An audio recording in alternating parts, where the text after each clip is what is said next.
thing's a little choppy. Are you seeing this? It's like a little laggy. A little laggy. I might have to upgrade the internet at the house. Just saying. I don't know if it's that. Let me Don't get to the point where stuff starts breaking again. I'm not.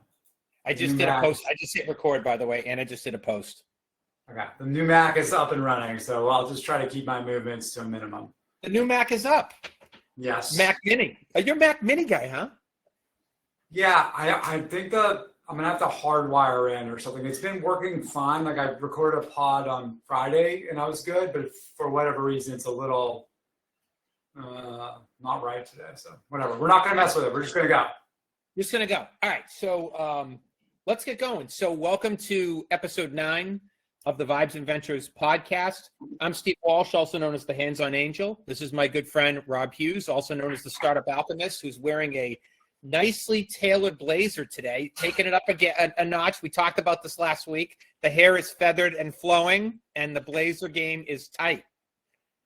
The professor is in house. Please don't think you're gonna be going off out of script. You have to raise your hand and be called on before you can speak today, Steve, because we run a tight ship around here, and that is our signature asset? I don't think so. No, I don't know about that.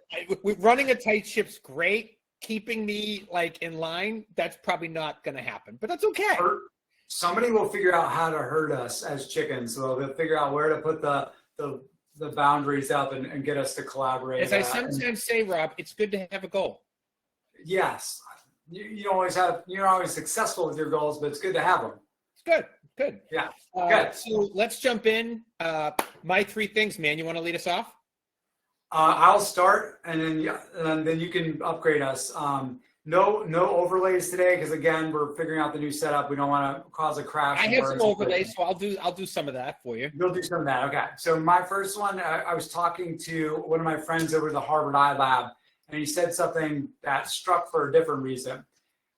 He was quoting somebody else who said, the future is here, but it's not evenly distributed. And this idea that the technology that is the next generation technology is all over the place, but it's not evenly distributed. It's making its way to different people at a different pace. I thought of that in context to funding, where you see the numbers are sort of where they were in 2020, 2018, 2019 era. But it feels like, well, where's the funding? It's here, but it's not evenly distributed. And I think all the data we've seen supports that. The funding has returned, but it's into fewer companies. And so my first thing for this week is the funding is here. It's just not evenly distributed. If you're not getting funding, change the signal, get more traction, and get back to work. And but it is there. It's available. It's just for the best companies right now. I was just going to say, a good friend of mine, Joe Galvin, I worked with him for years in my corporate life, and now he works at one of my startups, which is kind of funny that we both work in the startup ecosystem. He used to use this phrase, be better. Just be better. Seriously, people want to complain about not winning or not getting the prize or not getting the capital. Like you said, Rob, I have founders every day that are getting funded. Just be better. And the cream is having to rise to the top. And I would argue that's not a bad thing for the industry. I really wouldn't. Everyone's not built out to build a venture scale company. Everyone's not going to get funding. And that's just the way it is. The bar has raised. If you can't raise to the level of the bar, don't complain about the level of the bar. Either get over it or get out of the way. I just don't think that there's a lot of space for sitting on our hands and feeling sorry for ourselves. You either have it or you don't. And the term sheets will tell the story. You're either there or you're not. Tell the story. I like that line. Term sheets will tell the story. Basically, for our audience, Steve's 10% of Steve's tweets are coming straight out of this podcast from things I say. Yeah, it's fabulous. It's awesome. That's how we get alpha. That's how we get alpha. You're unbelievable on there too. Every morning, I'm like, I got to be as active as Steve. I don't know if I'm going to get there, but I'm trying. That's what I do between my sets at the gym when I'm going back and forth with you on iMessage. The downside of being a CrossFitter, there's not a lot of sets, and there's not a lot of time between those sets. You just got to go. The benefit of me being a normal gym fat bro is that I have downtime between sets. You're an animal, so CrossFitters don't have that kind of downtime. I don't think you can claim fat bro anymore. You've dropped like 22 pounds. Like that's not, you're getting svelte, my friend. It's a good point. It's svelte is a good word. That's an underutilized word. That's awesome. You're moving down to a schmedium. A schmedium. I love it. So you're getting there. Stop banging. I'm on a podcast. My son's like making food over here. I'm like, what is that banging? Oh, it's him cooking. That's what happens here on the pod. That's what we do. Yeah. But don't be mean, or I'll make you come on the pod with us. So let's jump into my first thing is tariffs. So big topic of conversation. By the way, in the last 30 minutes, the president, who a day ago issued a 25% tariff on everything from Mexico and Canada, now has paused the Mexico tariff for 1 month. Why? I don't know, but it is what it is. And this isn't going to be a political discussion at all. It's what we typically talk about is how what's going on in the larger macro economy relate to startups and specifically to venture capital. So I think we'd be naive, Rob, and I'd love your take on this, to think that if there's a 10 to 25% on all goods coming from Mexico, Canada, and China, that doesn't somehow have a downstream impact on what we do, which is venture and early stage capital. Because we say it all the time, markets rip when people, and it's the larger people discussion, have money to spend and have disposable income. If that income is going to be spent on other goods and services, they may or may not have money to put into stocks, collectibles, alternative assets like startups. So it's going to be super interesting to see what happens here. And I'm not convinced, by the way, that tariffs are a bad thing. The entire United States in the first 100 years of the company was actually built off of tariffs. There were massive amounts of tariffs because we didn't have high income taxes on wages. So they were an offset to taxing people. If these tariffs come with a reduction in income tax, lower interest rates on mortgages, lower interest rates on cars, and the ability for the economy to be stimulated, I don't think they're a bad thing. But I think we'd be naive to think that there's zero impact on the venture community. But I'd love your take. I'm not particularly sure, and I don't think a lot of people are sure how this is going to play out. And I'm not going to pretend to be an economist or a political thought leader. My instinct is towards they're doing a lot of things to change the directionality of what we've been doing. And this is one of those things that they want to change. So if you think about the big three, would be immigration, it would be the trading, so tariffs, and I think the third one would be the size and scope of government. And so in some areas, we're going to get lifts. So I think like downsizing government and the regulatory environment around government probably gives us some tailwinds. I imagine there's more headwinds from the tariffs than tailwinds, but I think that will be the case. And I think the same thing is true of the immigration. We're not sure what's going to happen when you move from that first layer of people that they're removing from the country, and then you go to the next layer. And if they keep going with this, I'm not sure the knock-on effects of that. And I don't think anybody truly knows. It's almost like when you're doing an environmental intervention where you're like, let's take this one animal out of an environment or insert an animal into another environment. There's all sorts of knock-on repercussions that you weren't expecting to happen, and they're very hard to anticipate. So I think it's sort of a wait and see. I hope it works, but I'm not sure if it will. And so honestly, I think the pressure, I'm not as concerned about the Mexican tariff situation. I think that'll get sorted quicker, and I think the situation in China will get sorted. I think the Canadian one is very much more interesting and has larger impacts on especially our space, where you might see a large amount of companies deciding to come down to the U.S. from Canada, and opt for that. So I don't know, but watch this space. All these things end up impacting us in different ways. But where there's disruption, there's opportunity. Oh, that's it. That's it. That's the tweet. Just a tweet machine. Just not for myself. That's it. That's it. All right. What's number two? Number two, Luka Doncic, or whatever his name, spurned this thought. Is this idea that promise and potential have an end date, an expiration date, and at some point they have to meet up with production. This obviously correlates heavily into like startup world, where you have founders and talented people that are winning awards for Forbes 30 under 30 and 25 under 25 and all these hot lists and short lists, and everyone thinks of talent as the potential things that could become. but there is an end date on that. And so even I think we talk a lot about when companies when they get incorporated and start, there's a timer that goes off that nobody tells them. There's a ticking clock on between now and you being successful or being perceived as a failure, and you can use that clock to your advantage or disadvantage. And there's obviously resets of that clock when you raise capital that starts a new clock and all these things. And I think what we just saw over the weekend with the Dallas Mavericks trading away their franchise player was they lost faith in the player being able to be someone that they could ride to the championship that they crave so deeply. And so like when you look, you have all the potential in the world, you have all the promise in the world, but if you're not delivering and there's no signs of you making the necessary steps forward to get to that next level, you're going to lose your stakeholders' belief in you, and that's a dangerous spot to be. And I think he's like at this very critical juncture of like, is he going to prove the Dallas Mavericks wrong about who he is and like he gave up too early and one of the worst trades ever, or are they going to be out? Will they show out to be correct? That he doesn't have the required discipline and commitment to the craft to go up to that next layer that's necessary to win championships. I looked at it a couple different ways, Rob, and I think you're spot on. I looked at it as this is a business, and the business felt they could get tremendous leverage by doing this move, and leverage is a massively important thing in business. So I thought that was where my mind immediately went. And the other one was back to my corporate days, which when I left corporate 7 years ago and my life changed from being this corporate guy to an entrepreneur guy, I learned a very hard lesson that I think Luka Doncic learned over the weekend, and he was shocked about. Everyone's expendable. Everyone's a number. Everyone's expendable. You are just a number. And as soon as you think you're more important than the greater good, you're not. And turns out being overweight.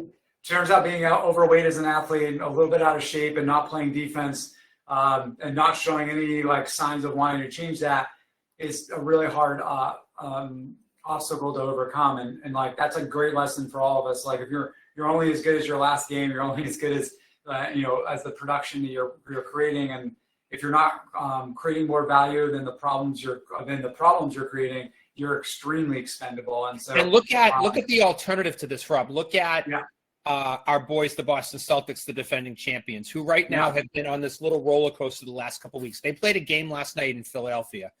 Now, Philly's a crap team. We all know that. Joel Embiid isn't playing. We all know that.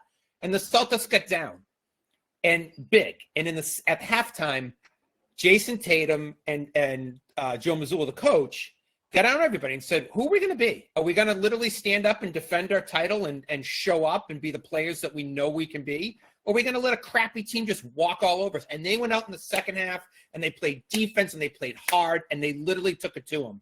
And these are the two of the best players in the NBA, and him and Jaylen Brown. They don't have to show up every night, but they are in the opposite of Doncic. They're in ridiculous shape. They play really good defense, and they know. And the way they got over the hump was understanding that it wasn't about Jaylen or the two J's. It was about the greater good in the team, and they were willing to sacrifice and do what it takes. And I'm not 100% sure Doncic has figured that out yet. I think there's a big seduction in this idea of I can turn it on. And I think that's wildly overrated. I think you should be on and don't try to turn it on. Because like if your steady state is one of excellence and performance and output, the others might be able to reach down and turn it on occasionally, but they're always revert to the mean. And so if you're always kind of incrementally increasing the level of that mean, then you're going to outperform people over time. And so I have a bias towards like, don't be somebody who's like big in the big moments. Be big when no one's watching. Do the work that nobody else wants to do. And promise and potential have an expiration date, and everybody's expendable. Don't turn it on. Be on. That's point number 2. What do you got for point number 2, Steve? So this is one because you and I do a lot of events all over the country, and we talk a lot about trying to bring value to founders. So this goes into the guise of being bigger is not always better. So I'm going to share my screen for a second. So this was a post by someone you and I both know, Andrew, who does a lot of events for founders, which is great. We love anybody that does events, but this is a video of an event he did last week in New York.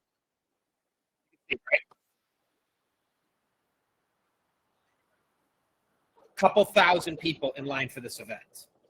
Now, that's great, and it's always good to flex when you're doing something great.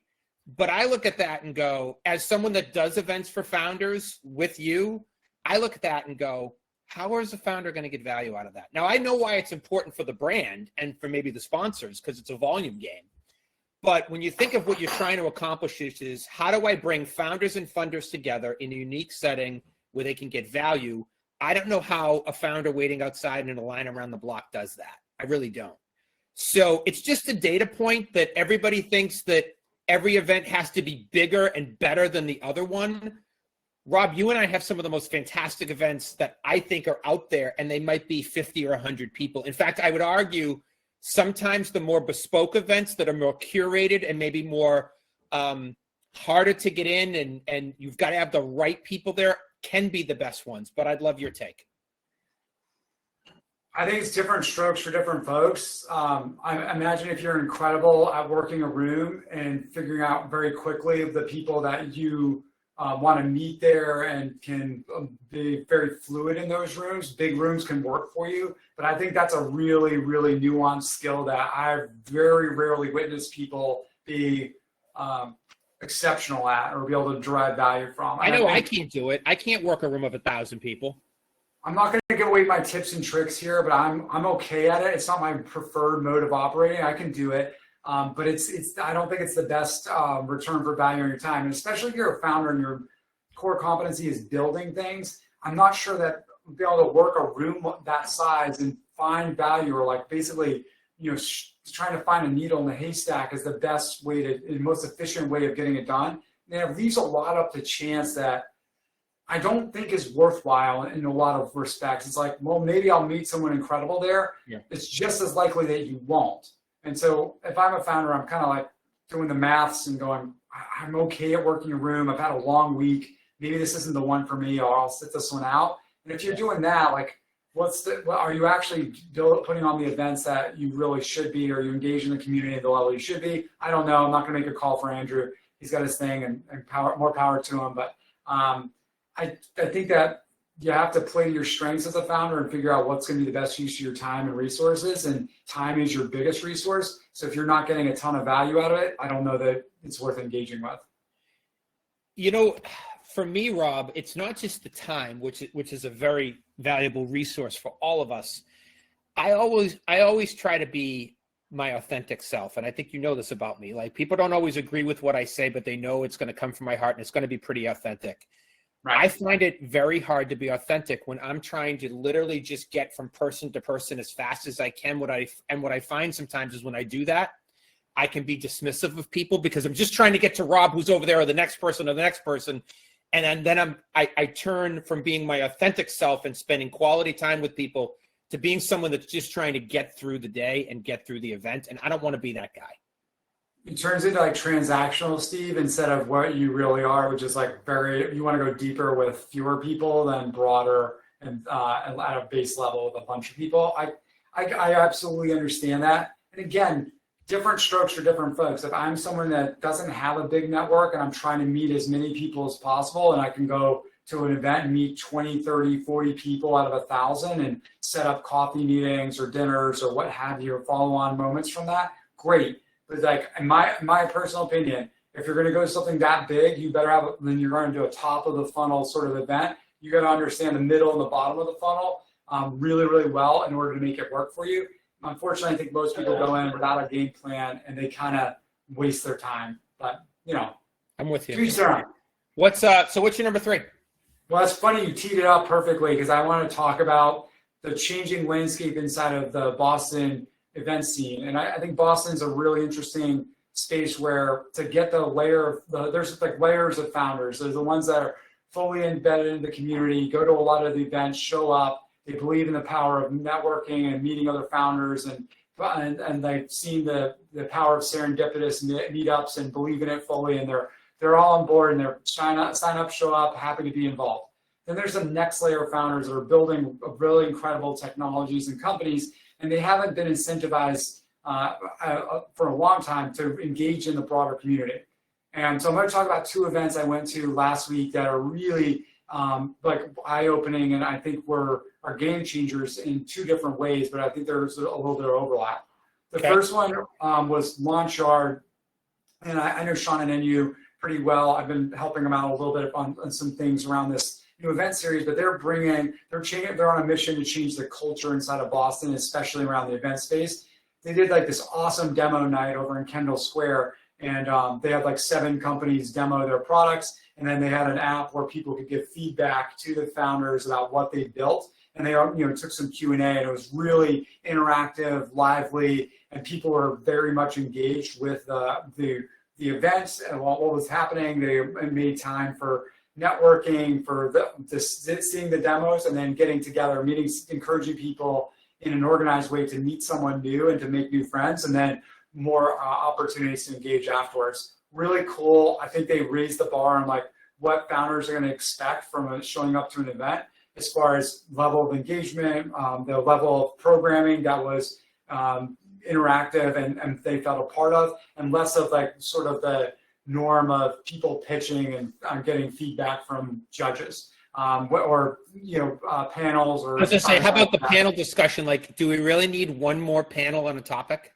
Exactly. And also, there's always a place for those things, but it shouldn't be the only thing available for founders. And so I think they've created something new and exciting that I honestly was like, litmus test for people in the room. It was a 10 out of 10. They had some really great founders that they pulled in that I have found very hard to get out to things and rarely see on the scene. I was really, really impressed. And so keep your eyes on that. And then the other one was, I was at the Sunday Club yesterday. It was for their 1-year anniversary.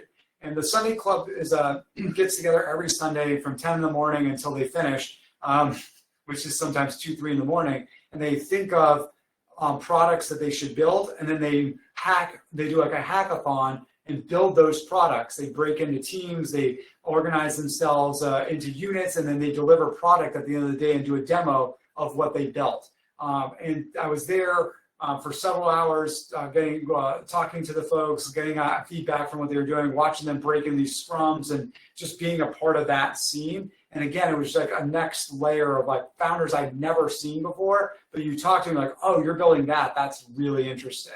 And so they've found a way to build community, build network, create things together in a valuable way that's like has a tangible outcome.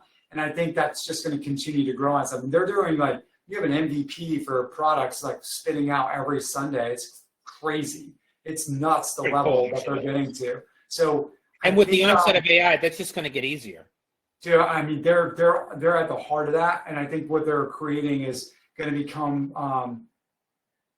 It's going to revolutionize how we think about building MVPs and how we go to market and how we test our ideas. It's really interesting, and it's a great space to watch because that's another event, but it's also like there's a crossover into how we actually work and build companies. So you want to hear something really cool, just nuts? One of my founders working on an MVP had an offshore dev team working on it for the past 2.5 months, and they got him up something functional, but it wasn't functional. It was working, but not working. Like it had bugs in it. You couldn't complete a transaction. And he kept going back to them. They're like, well, it's up. He's like, but it doesn't work. If I can't complete a transaction, I can't put it in front of customers. So he takes the code, the site that they built, and he throws it into this thing called Block, which is an AI, sort of like a GPT LLM. It's called Block. And he throws it in and says, fix the code, get the MVP functional, and here's what I want it to do.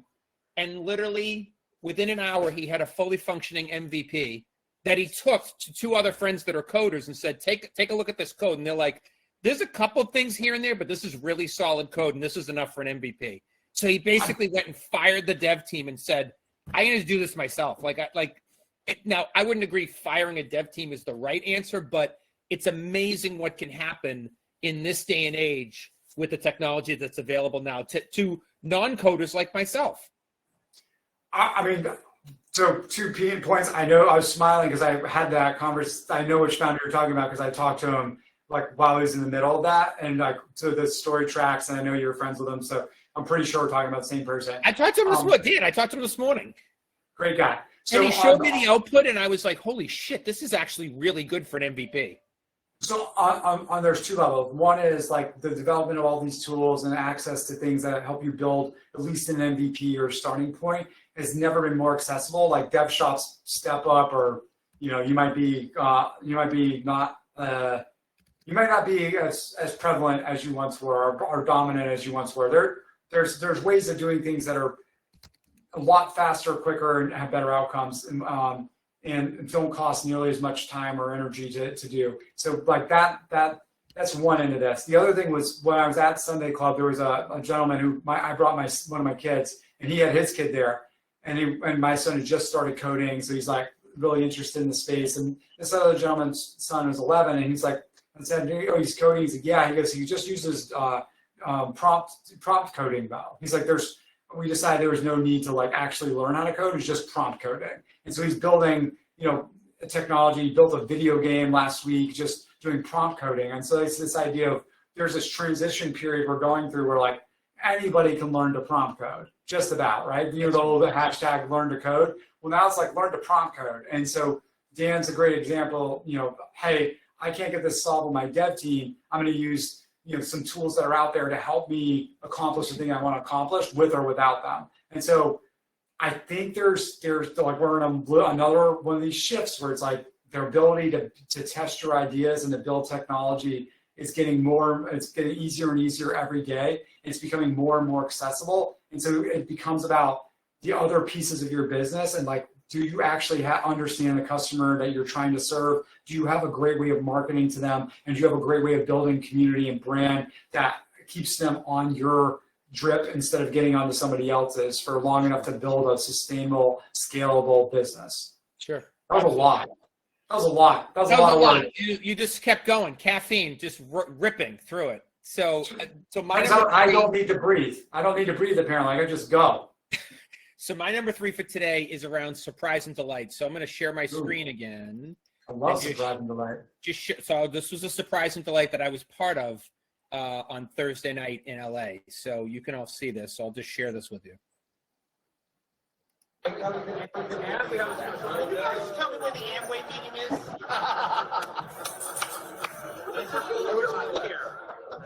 All right. Yay!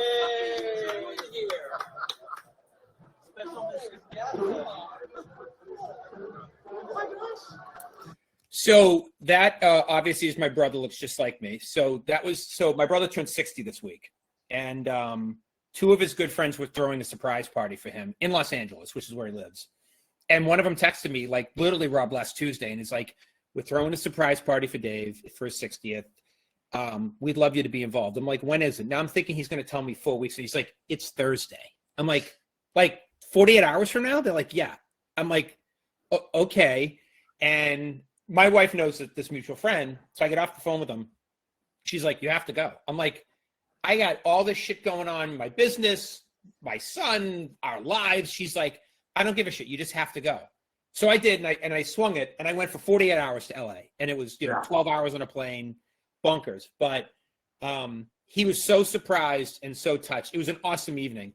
And I bring it up under the guise and context for founders, because we try to bring everything back to what you and I spend time on, which is founders. And sometimes we say things like, in the beginning, do things that don't scale. And the other one is find a way to give your customers surprise and delight. And in that instance, I can't tell you, I know a lot of things, and I've got an awesome relationship with my brother. I don't know if he's ever been more surprised, and I don't know if he's ever thanked me as much as he did in the next 24 hours that I was there, because it meant so much to him that I just went out of my way to put my own life on hold to make it about someone else. Founders have the opportunity to do that every day for their customers, and they miss the window because they say, if I do this, it's not going to scale. In the beginning stages, do shit that doesn't scale and give people surprise and delight. So that was my take on surprise and delight. Yeah, I love that. I mean, I have a bias towards surprise and delight, but that is the fact that I do stuff that doesn't scale in the beginning. It's like, you need to, in the beginning, get enough co-conspirators to start a movement. And then how do you do that?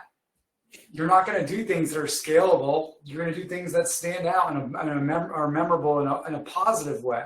And if you can do those things at a low cost, that's the best outcome, is when you can be thoughtful and spend a little bit of time with your big brain, your founder, you're intelligent, you think differently, find ways to use that sort of entrepreneurial spirit towards that surprise and delight factor with your customers and with your contacts and the people that are helping support your mission. Doing those things makes a huge difference in how people perceive you and perceive what you're doing. It's really, really important that you acknowledge, like, hey, you're helping me do this thing. I'm going to take some extra time and brain power to think of ways to say thank you and acknowledge that support, because you can't really take it for granted. It's really hard to get someone back on board once you've lost them, but no one will forget you going out of your way to make them feel special, wanted, and appreciated. So find ways to do it, especially if you're trying to grow that base, that initial base. You got to find ways to stand out, whether it's like a thoughtful text message in the morning or a handwritten note, or however your style is. Find a way to let them know how special they are, and they'll want to be involved in what you're doing more. They'll be a co-conspirator, which is what you need in the beginning, a little band of people that are all in on what you're building and want to help and support you no matter what.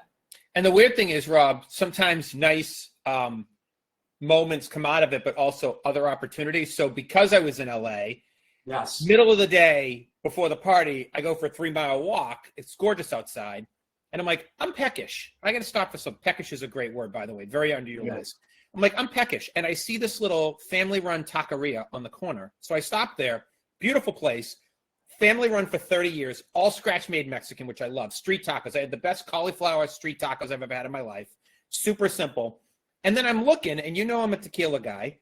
And they have a ridiculous tequila selection, which I sent you via text. Yeah. Then I start talking to the owner about how they're sourcing their tequilas, how they're figuring them out.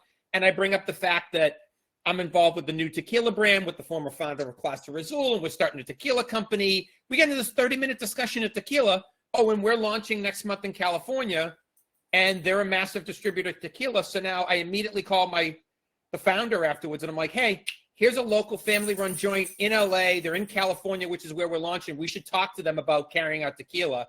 And this nice opportunity happens just because I happen to go for a walk in LA in the middle of the week because I was trying to surprise and delight somebody.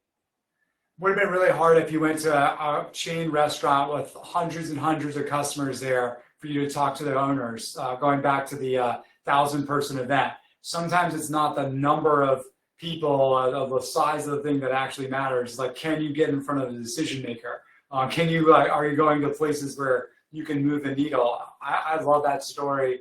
The power of going for a walk and like taking time to talk to the people that are providing an incredible service to you. It's like, yeah, that works. And so, and the guy knew my game was on point because he had all these tequilas.